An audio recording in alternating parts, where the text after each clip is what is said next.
Hi, my name is Garrick McFadden, and have you heard the joke that black people can't swim? There's various memes of it. Well, what if I tell you the reason a lot of black people can't swim, like my parents and my grandparents, is really not that funny? Right now, I'm exploring over on medium.com the issue of swimming pools. One of the authors wrote a compelling piece about her being white and her mother leaving her in the swimming pool when black people decided to get into the pool. The other white parents frantically ran and grabbed their children and pulled them out of the swimming pool. There is the case of Dorothy Dandridge, who was a famous black musical talent who was hired by many of the best hotels in Las Vegas to perform. Well, one time she was done with the segregation. She reportedly dipped her toe, her one single black toe, into this giant swimming pool. And for that one transgression, they drained the whole swimming pool. We have that famous picture of James Brock in Florida who took muric acid and poured it into the swimming pool because white people and black people were in his swimming pool swimming. And he wanted to pour that muric acid in the swimming pool to scare them. You see, the reason a lot of black people cannot swim is because swimming pools were segregated. My parents and my grandparents paid their taxes to maintain a public swimming pool. But here's the rub.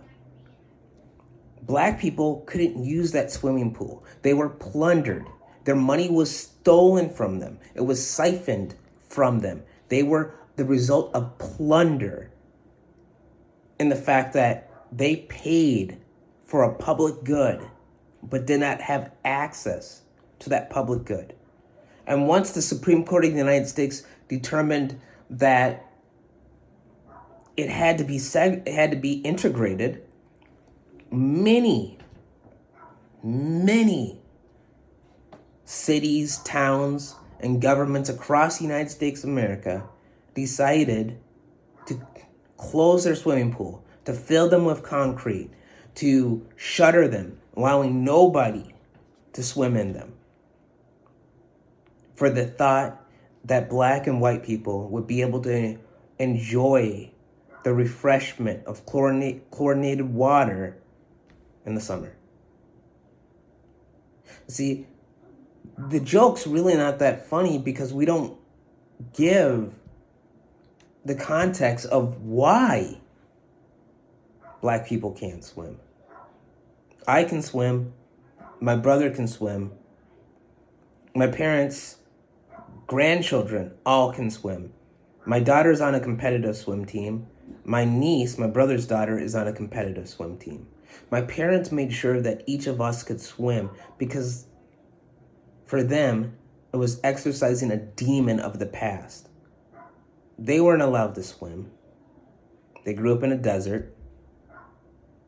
But they would make sure that their children learn to swim, that their grandchildren learn to swim. So I guess we allow this meme, this joke, this thing about black people not being able to swim to exist because we haven't explored the trauma behind it. I'm still writing out my piece on Medium, but I hope you come join me and find me. I write about racism, I write about whiteness, I write about policing, police brutality, I write about our carceral prison state or the prison system. I even write about interracial marriage and the culture as a whole. My name is Garrick McFadden. Thank you for joining me. And hit that subscribe, hit that like button. It means a lot to me. I'm starting out, but I want to do this. I want to tell our stories using whatever means I have. And the more people that come along, the better I'll get. Thank you.